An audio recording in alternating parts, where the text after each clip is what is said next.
Chapter 6. The Meeting. Now that the manager had gone, I was not particularly alarmed. What better than to be imprisoned in a room full of these splendid ladies? If I ever got talking to them, I might even suggest that they come and do a bit of cruelty to children preventing them at school.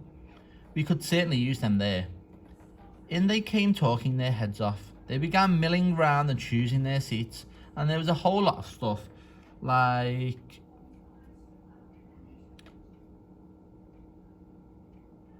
"Come and sit next to me, Millie dear," or "Oh, hello, Beatrice, I haven't seen you since the last meeting. What an adorable dress you have on." I decided to stay where I was and let them get on with their meeting while I got on with my mouse training, but I watched them for a while longer, through the crack in the screen, waiting for them to settle down. How many were there? I guessed about 200. The back rows filled up first. They all seemed to want to sit as far back from the platform as possible.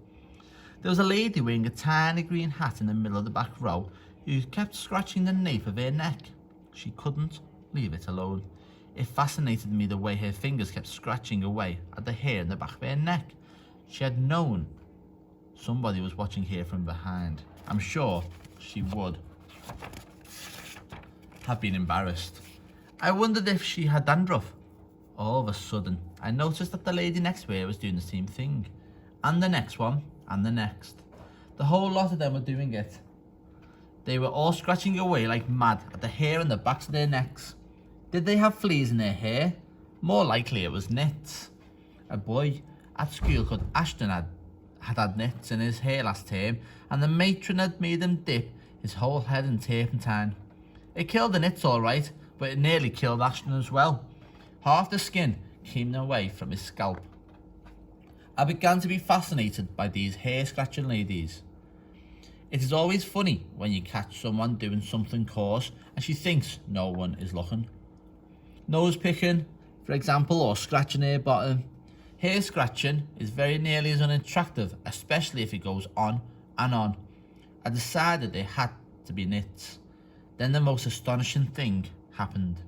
I saw one lady pushing her finger up underneath the hair on her head, and the hair, the entire head of hair, lifted upwards all in one piece, and the hand slid underneath the hair and went on scratching.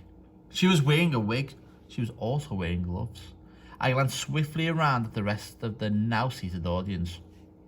Everyone was wearing gloves. My blood turned to ice. I began to shake all over. I glanced frantically behind me for a back door to escape through. There wasn't one. Should I leap out from behind the screen and make a dash for the double doors? Those double doors were already closed, and I could see a woman standing in front of them. She was bending forward and fixing some sort of metal chain round the two door handles. Keep still, I told myself. No one has seen you yet. There's no reason in the world why they should come and look behind the screen.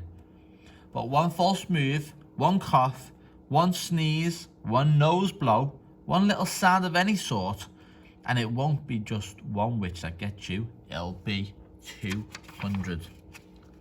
At that point, I think I fainted. The whole thing was altogether too much for a small boy to cope with, but I don't believe I was out for more than a few seconds. And when I came to, I was lying on the carpet, and I was still, thank heavens, behind the screen. There was absolute silence all around me. Rather shakily, I got to my knees and peered once again through the crack in the screen.